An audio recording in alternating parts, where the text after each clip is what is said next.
मत करो, मत बोलो किसी आर्टिस्ट के बारे में ऐसा। आर्टिस्टों की कोई शरत नहीं होती है, कोई कौम नहीं होती है। आर्टिस्ट हर शरत का आर्टिस्ट होता है। आर्टिस्ट की मोहब्बत बेपनाह मोहब्बत होती है। इंग्लैंड हो, जापान हो, इंग्लिस्तान हो या हिंदुस्तान हो या पाकिस्तान हो, अफगानिस्तान हो, जहां कहां आर्टिस्टों की मोहब्बत करने वाले लोग बसते हैं। आर्टिस्ट कभी भी ऐसा नहीं कर सकता। मैं बात कर रहा हूं दोस्तों राजू श्रीवास्तव साहब की। बिल्कुल राजू श्रीवास्तव साहब मेरे टीचर हैं, बेस्ट कॉमेडियन है। इंडिया में इस जैसा कॉमेडियन कभी नहीं मिल सकता। तीसरे दिन उसकी एक वीडियो आई थी जिसमें लिखा था कि वो हुकूमत और थी जो भूल गई थी।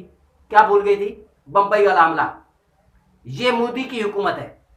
जब मैंने टाइटल देखा, और बदकिस्मती से मेरे पास पैकेज ही नहीं था नेट का, मैं आग बगूला हो गया। मैंने कहा यार ये क्या चक्कर है। तो मेरे साथ दोस्त बैठा हुआ था, उसने थंबनेल देखा, उसने टाइटल देखा, मुझे कहने लगा आशिक भाई दुश्मन दुश्मनी होता है। मैंने कहा ऐसा नहीं बोलो, आर्टिस्ट है वो, कभी भी बुरा नहीं कह सकता। उसने कहा नहीं, इसका दीन धर्म नहीं है, ये कुछ भी कह सकता है। मैंने कहा कैसे? कहने लगा इसकी ऑडियो कॉल जो है, एक ऑडियो कॉल जो है वो लीक हो चुकी है, किसी दोस्त के साथ ये गुफ्तगू कर रहे हैं, फिर कहीं पे भी कर रहे हैं। उसमें ये ऑडियो कॉल में कह चुका है कि मोदी जो है पूरे हिंदुस्तान को बर्बाद करके रख देगा, हिंदुस्तान को, पाकिस्तान को नहीं। मैं परेशान हो गया। उसने यूट्यूब पे, गूगल पे, जहां कहां सर्च किया, लेकिन बदकिस्मती से वो ऑडियो कॉल नहीं मिली। मैंने कहा ऐसा हो नहीं सकता। कहने लगा तू चुप कर।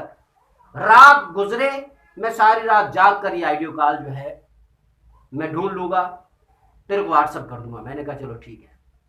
अब मेरे दोस्तों, अगर राजू श्रीवास्तव साहब, अल्लाह उनको सेहत दे, कसम खुदा की मैं बहुत पसंद करता हूं राजू सर को, लेकिन मसला पता है क्या है? जब मुल्क की बात आ जाए ना, कोई भी गैरतमंद जो है इंसान, वो मुल्क की तनकीद बर्दाश्त नहीं कर सकता, मुल्क की तजलील बर्दाश्त नहीं कर सकता। मैं समझ गया। मैंने कहा यार कि क्या चक्कर है। फिर मैं समझा कि हो सकता है थंबनेल में ऐसी चीज रखी हो कि लोग देखने पे मजबूर हो जाए ना। राजू सर ऐसे हैं नहीं। मैं उसको रिसर्च करके बैठा हूं। और फिर सोचा कि हो सकता है सच्चे इंसान है, कह दिया हो, किसी महफिल में कह दिया हो, पर्सनल किसी को कॉल में कह दिया हो, लेकिन बात सही करता है। अब हिंदू जो है वो मोदी को परवान चढ़ाए हुए ना, लेकिन इंसानियत मोदी के फेवर में नहीं है। हिंदू मजहब है, इंसानियत नहीं है। क्योंकि इंसानियत समझती है कि अगर जंग हुई तो ऐसे समझो पूरा खित्ता जो है वो बर्बाद हो जाएगा।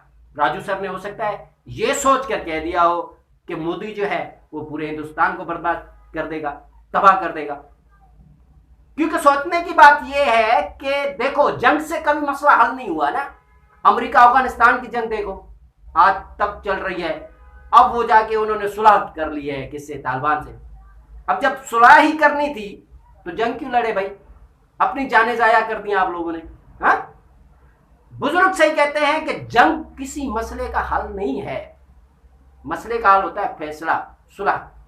तो राजू सर ने हो सकता है इस वजह से कहा हो कि हिंदुस्तान को जो है मोदी बर्बाद करके रख देगा। क्योंकि अफगानिस्तान और अमेरिका बहुत फर्क था, पाकिस्तान और हिंदुस्तान का कुछ भी फर्क नहीं है। मैं बोल रहा हूं, ये भी एटमी हथियार है, वो भी एटमी हथियार है भाई। इसके पास खतरनाक हथियार मौजूद हैं, उसके पास भी मौजूद हैं। अब ये नहीं है कि पुराने जमाने की जंग होगी, तीरों से होगी, तलवारों से होगी, या कुछ और तरीके से होगी। ये एटमी जंग होगी भाई। मोदी जो जंग करता है ना, तो हो सकता है राजू सर ने मोदी को मुखातिब करके बोल दिया हो कि भाई जंग जो है बहुत खतरनाक है। अब फर्ज करो, अल्लाह खैर करे, मोदी जज्बात में आ जाता है, उसने एटमी हमला कर दिया हमारे ऊपर, तो हम क्या ऐसे करके बैठ जाएंगे? नहीं, ऐसे करके बैठ जाएंगे, ओ हमला कर दिया। एक हमला करेगा मोदी, हमारी तरफ से 2 हमले होंगे। मरेगा कौन? मोदी भी जाके किसी गार में या किसी तहखाने में बैठ जाएगा। तो राजू सर ने ये बहुत सही बात कही थी कि भाई ये अटल जंग है, मुकाबले की जंग है। हो सकता है ये जंग हो जाए, अल्लाह खैर करे। तो पाकिस्तान जो है वो भी एटमी हथियार रखता है, तो वो जो है मोदी की गलती की वजह से हिंदुस्तान की तबाही बहुत होगी, हिंदुस्तान तबाह हो जाएगा, ऐसा हो सकता है। तो मेरे दोस्त ने वो ऑडियो कॉल मुझे व्हाट्सएप की है, मैं ढूंढने की कोशिश करता हूँ, आप मेरे साथ रहिए, मैं वो कॉल आपको दिखाऊंगा, आपको सुनाऊंगा, आप देखें। कॉल में तो तस्वीर नहीं आती, कॉल में आवाज़ आती है। जो जो राजू साहब के प्रस्ताव हैं वो उस कॉल से ही फैसला कर सकते हैं कि राजू साहब की आवाज़ है या किसी और की आवाज़ है, या राजू साहब जो हैं ये किस नोयत में बात कर रहे हैं कि मोदी हिंदुस्तान को तबाह करके बर्बाद करके रख देगा। मैं आइडियो ढूंढने की कोशिश करता हूँ, तब तक देखते रहिए आशिक नवाज कॉमेडी। अल्लाह खैर करे, मोहब्बतें करते रहें, जहाँ रहें शाद रहें, आबाद रहें। बस।